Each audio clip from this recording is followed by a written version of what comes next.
Welcome to the deep dive.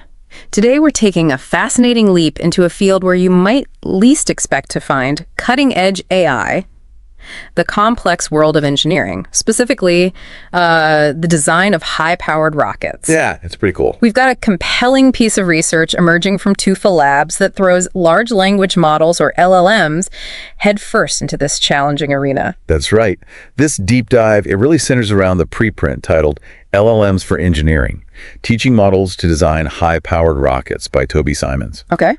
Our goal today is to truly understand, how well these advanced language models can grapple with the intricacies of designing physical objects like rockets. Right. And the obstacles they encounter and the truly significant potential that this work reveals. Yeah, the big question is, could we be on the verge of AI designing rockets that actually outperform even seasoned human engineers? Exactly. That's the exciting question guiding our exploration today. Absolutely. And this paper investigates whether LLMs can be powerful engineering tools in tangible design, moving beyond their well-established capabilities in software.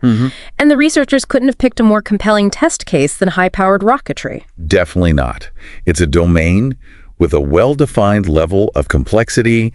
You've got clear metrics for success, like hitting a specific altitude or landing precisely. Yeah, quantifiable stuff. Right. And it integrates multiple physics disciplines, yet it remains a manageable subject for research. Practical. Plus, let's be honest, the very idea of AI designing rockets just has a real wow factor, doesn't it? It really does. Yeah. And the study, it hones in on two key design tasks to assess the LLM's abilities. First, optimizing a rocket to reach a precise target altitude. Okay. And second, creating a design for pinpoint landing at a specific location. The tricky one. Both are fundamental challenges in rocketry, and each demands its own unique set of engineering considerations. Okay, so let's really dig into this research then. The paper introduces something called RocketBench. What exactly is RocketBench, and why is it so important for this study? RocketBench is, it's a particularly ingenious element of this research. Think of it as a specialized testing ground, built specifically to see how well LLMs can design rockets. Okay, a test bed. Exactly. And crucially, it acts as a vital link, connecting these language models to RocketPi. RocketPi, that's the simulator. Right. RocketPi is like an incredibly detailed virtual wind tunnel for rockets. It simulates pretty much every aspect of a rocket's flight. Wow. From the engine's power to subtle things like air resistance, with remarkable accuracy. So it's high fidelity. Very. This allows the researchers to take a rocket design proposed by an LLM and see exactly how it would perform in a realistic virtual launch. RocketBench is the mechanism that feeds the LLM's designs into this powerful simulator, and then, crucially, relays the performance results back. Okay. So the LLMs come up with the blueprint, RocketBench hands it over to the virtual launch pad, RocketPi, and then they get to see if their digital rocket, soars or sputters. Pretty much, yeah. So what were the initial findings then, before they started fine-tuning the LLMs or anything? Well, the initial results were quite eye-opening, actually. The paper points out that even without any specific training in rocket design, the most advanced LLMs already possessed a surprisingly strong foundation of engineering knowledge. Really? Just out of the box? Yeah. They put several models to the test on that target altitude challenge. Claude 3.7, DeepSeek V3, O1, and GPT-4 were mentioned. The big names. Right. And what's remarkable is that these language models generally outperform the early design attempts of a human engineer. Wow. Okay, so they weren't starting from absolute zero. Not at all. It suggests that the vast amount of data they've been trained on has indeed given them some fundamental grasp of physics and engineering principles. That's seriously impressive. I mean, these are essentially text-based AI that can already generate functioning rocket designs. But the real measure of an engineer is in refinement, isn't it? Iteration. Exactly. The paper discusses something called iterative prompting. What's the idea behind that? Yeah, so real-world engineering is all about continuous improvement. Yeah. Right? You start with an initial idea, then you test it, analyze the results, tweak the design, test again. Rinse and repeat. Precisely. So the researchers used this iterative prompting protocol to see if the LLMs could learn from the simulation results provided by RocketPi and use that feedback to improve their subsequent rocket designs. Okay, so it's like giving the LLMs a report card after each virtual launch. That's a good way to put it, telling them what went right, what went wrong. And what kind of information was on this report card? Was it just like, did it hit the target altitude or not? Oh, it was much more comprehensive than that. The feedback was designed to mimic the kind of detailed analysis a real engineering team would perform. Okay, so what did that include? Things like the highest point the rocket reached the apogee, whether the rocket held together structurally during flight, which is obviously critical, Very important, yeah. the total cost of the components used, and how much it drifted horizontally from its intended launch path. Ah, okay. And then for the precision landing challenge, the most important feedback was, naturally, the final landing location relative to the target. Makes sense. So the LLMs get this detailed performance review after each simulated flight. How did the different models use this information? Did they actually, refine their designs over multiple attempts? This is where we started to see some interesting distinctions between the models. Claude 3.7, for instance, showed the most consistent progress in the target altitude challenge. It seemed to effectively use the feedback to incrementally improve its designs. Okay, so Claude learned well. Yeah. The O1 model, it began with a strong performance, but then seemed to sort of level off after a few design iterations, plateaued a bit. DeepSeek V3 demonstrated a steady upward trend in performance, kept improving. Interestingly, GPT-4o showed a more erratic pattern of improvement, suggesting it had maybe more difficulty in systematically incorporating the feedback into its subsequent design. So a bit hit or miss for GPT-4o in this case. Seems like it. It sounds like some of these AI are better at learning from their mistakes than others then. But did any of them eventually match or even exceed the performance of a human rocket expert in hitting that target altitude? That's the key question, right? That is the critical question. And the answer, initially at least, was no. While all the LLMs showed an initial ability to improve, they all eventually reached a performance ceiling. A plateau. Exactly. A plateau below that of the human expert. The paper gives the best reward score achieved by a human as 76.57. Okay. Even after 30 iterations, Claude 3.7, which was the best performing LM in this task, couldn't surpass that. It topped out around 75.73. So close, but still below the human expert level. Right. And this really underscores a fundamental limitation, Their ability to strategically optimize complex physical designs just through iterative refinement based on feedback alone, it hit a limit. That performance plateau is a really key insight. Yeah. Okay, what about the precision landing challenge? You mentioned that sounded even more complex. It is indeed significantly more complex, yes. Precision landing requires the models to consider a much wider range of factors affecting the entire flight trajectory. Like what? Well, things like exactly when to deploy the parachute, how potential wind conditions might affect the descent, lots more variables. Right, much more dynamic. Exactly. And the initial performance of all the LLMs in this task was noticeably lower than the human expert. That indicates that this added layer of complexity presented a greater hurdle right from the start. Okay, so they started further behind on the harder problem. And how did they fare with the iterative design process for precision landing? Were they able to close that gap with the human? Not really, no. The paper highlights that the performance difference between the LLMs and the human expert remained larger in the precision landing challenge compared to the target altitude task. So the gap was even wider. Yeah. While the O1 model achieved the best performance among the LLMs, reaching a peak score of approximately 71.78. Okay. The human expert achieved a much higher score of 91.60. Wow, that's a big difference. It is. Roughly a 20-point gap. It really emphasizes the difficulty these models face with more intricate, multi-objective optimization problems. So the overall conclusion from these initial tests Is that while LLMs possess this remarkable baseline of engineering knowledge, they kind of struggle with the strategic, feedback-driven iteration that is just crucial for tackling complex engineering optimization, especially in more demanding scenarios like precision landing. Okay, so they show impressive initial competence, but they hit a significant barrier when it comes to true refinement and optimization. But the research didn't stop there, right? You mentioned the paper talks about a breakthrough involving reinforcement learning. Ah, yes, this is where the research takes a really exciting turn, and I think reveals its most significant implications. Okay, tell us about that. So, to address the limitations they observe, which is standard iterative prompting, the researchers turned to a different approach.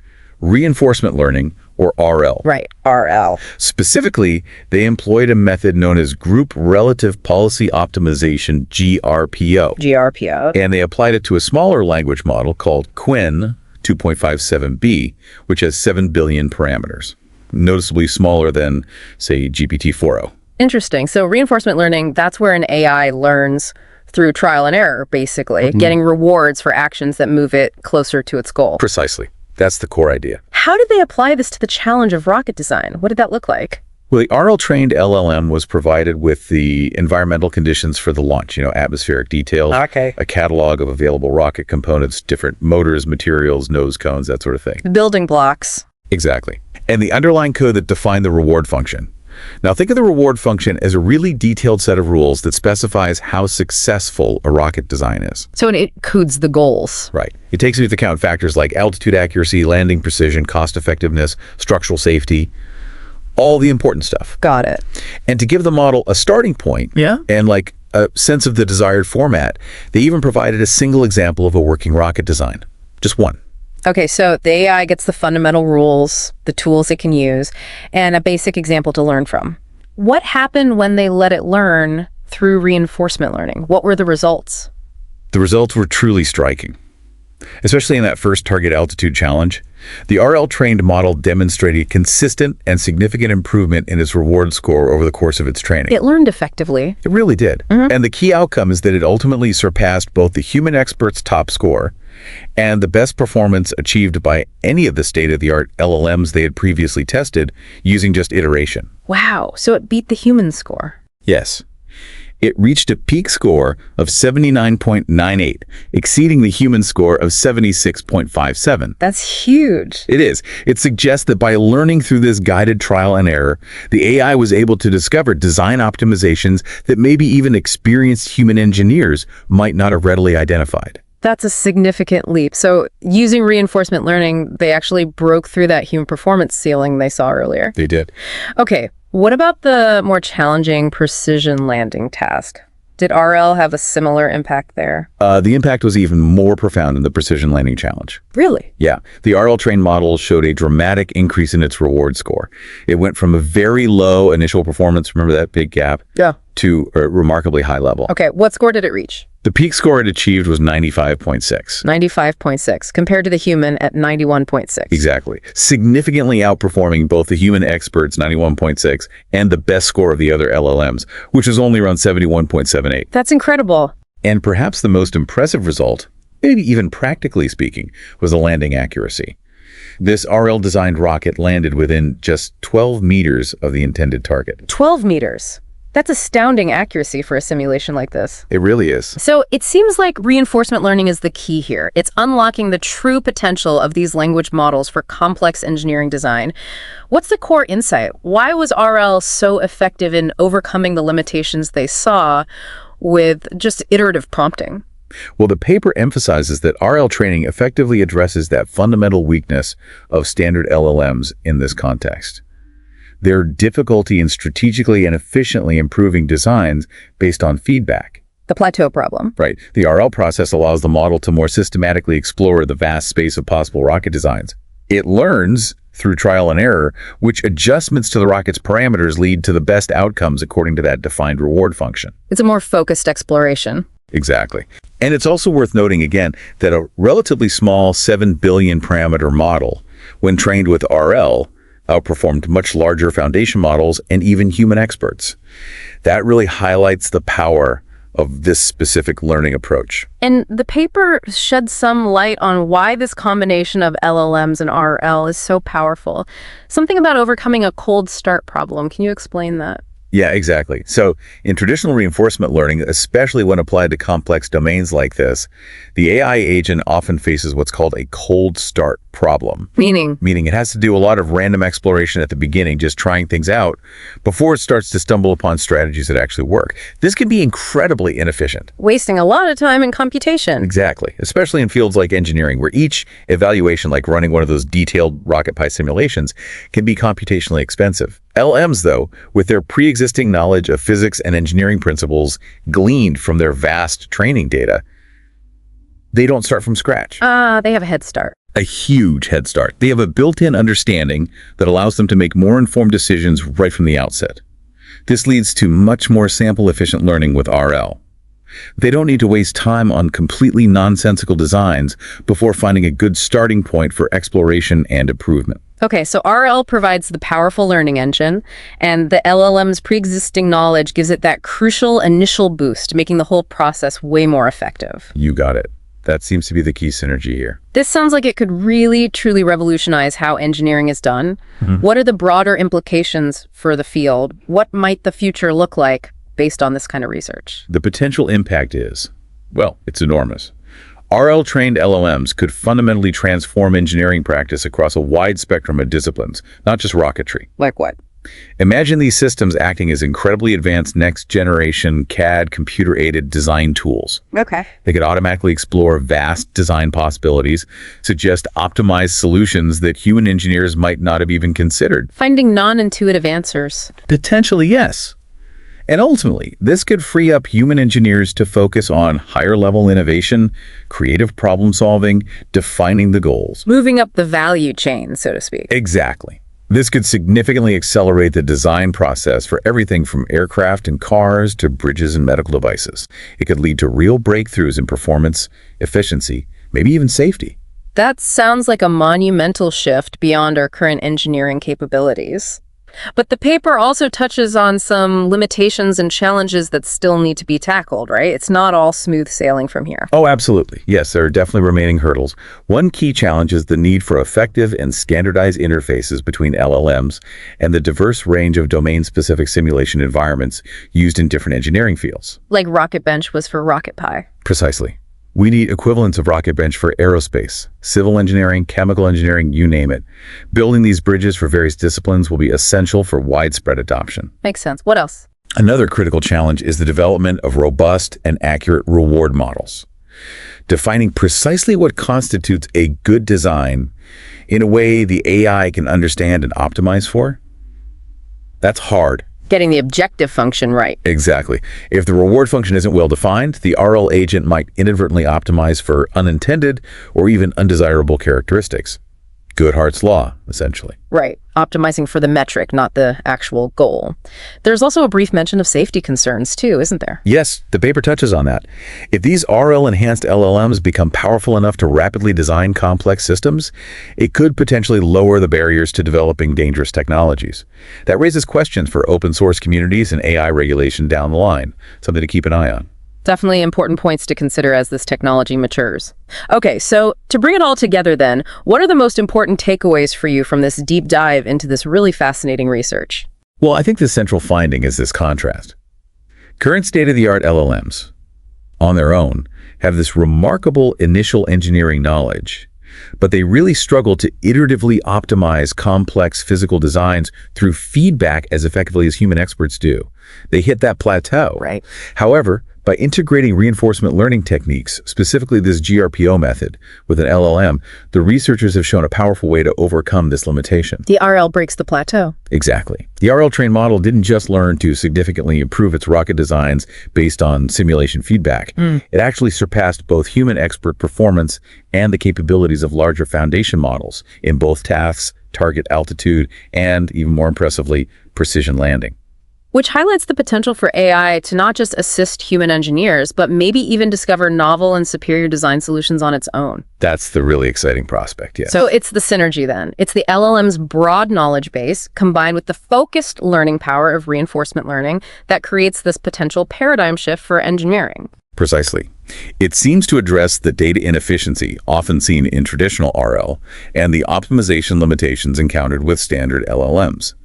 It suggests a future where RL-optimized LLMs could act as really significant force multipliers across numerous engineering disciplines. Speeding up design cycles. Dramatically speeding up design processes, and enabling the achievement of previously unattainable levels of performance and innovation. This really prompts you to think about the future, doesn't it? I mean, if AI can design and optimize solutions in complex physical domains like rocket science faster and potentially better than humans, well, what other industries might be on the cusp of similar transformations? It's a huge question. Material science, drug discovery, urban planning. And what new roles might emerge for us human engineers in this rapidly evolving landscape? It's certainly a profound consideration as AI increasingly moves beyond purely computational tasks and begins to deeply impact the tangible physical world around us. Absolutely. Exciting and maybe a little daunting too. Indeed. Well, thanks for joining me for this deep dive. My pleasure. Fascinating topic.